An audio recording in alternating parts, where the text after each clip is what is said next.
જાનુ એક ખૂબ જ સુંદર છોકરી હતી. તે અપ્સરા જેવી લાગતી હતી.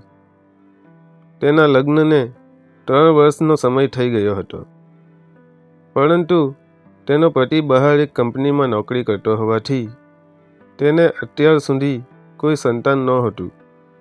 તે વર્ષમાં માત્ર એક જ વાર ઘરે આવતો હતો.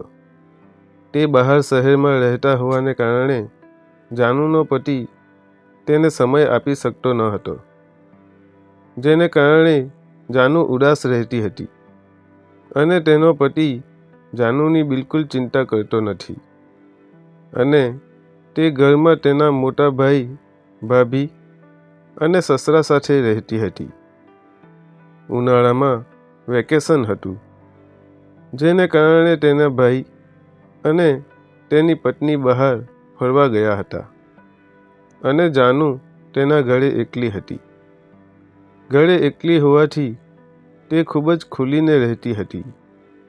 તેથી તે ક્યારેય સલવાર કુર્તા, ક્યારેય જીન્સ ટોપ અને ક્યારેય ટી-શર્ટ પહેરતી હતી. જાનુનું ઘર ઘણું જ મોટું હતું. તેમાં ઘણા બધા રૂમો હતા.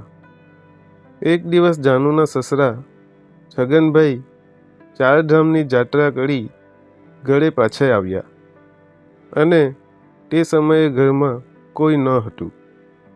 જાનુ મનમાં વિચાર્યું કે ઘરમાં કોઈ તો આવ્યું છે તે સારું છે, નહીતર આટલા મોટા ઘરમાં તે સાવ એકલી હતી.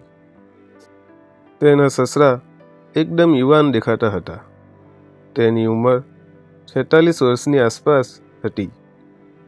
પોતાના સસરાને નજીકમાં જોઈને જાનુને પણ તેના સસરા છગનભાઈ સાથે મસ્તી કરવાનું મન થયું, કેમ કે જાનુનો પતિ છેલ્લા 1 વર્ષથી ઘરે આવ્યો ન હતો. હવે જાનુએ વિચારવાનું બંધ કરી દીધું કે તે મારા સસરા છે.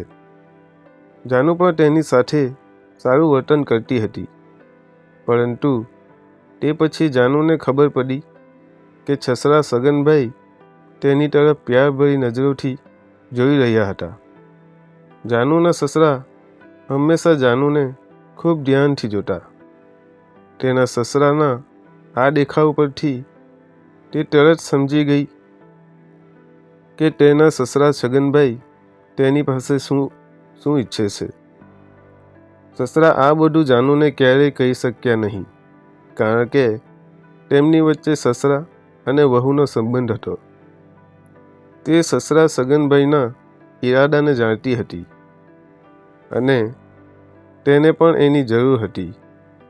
જાનુ તેના તરફથી તેના સસરાને તેની આંખોમાં શેકવાની અને પોતાનો કાબૂ ગુમાવવાની વધુ ને વધુ તકો આપવા લાગી. જાનુ પણ આવી બાબતો વિશે વિચારતી હતી અને આ ઈચ્છા પણ તેના સસરાએ પૂરી કરી. એક રાત્રે જાનુએ જોયું કે તેના સસરા તેના માટે દૂધ લાવ્યા છે. તેના સસરા છગનભાઈએ કહ્યું, "આ દૂધ પી લ્યો. મેં તેમાં સૂકો મેવો વગેરેનું મિશ્રણ કરેલ છે. હું વિચારું છું કે આ પીધા પછી તમારી અંદરની બધી નબળાઈ અને તણાવ એ દૂર થઈ જશે." મેં વિચાર્યું કે હું તો એકદમ ઠીક છું, તો પછી સસરા મને આવું દૂધ કેમ પીવાનું કહે છે. મારા સસરાની હાથથી દૂધનો ગ્લાસ લીધો. હું બધું એક સાથે પી ગઈ. પછી જાનુ ઉત્સાહિત થઈ ગઈ અને તે સુખ મેળવવા તડપવા લાગી. તે હવે વધુ સહન કરી શકે તેમ ન હતી. તે સસરાના રૂમમાં ગઈ.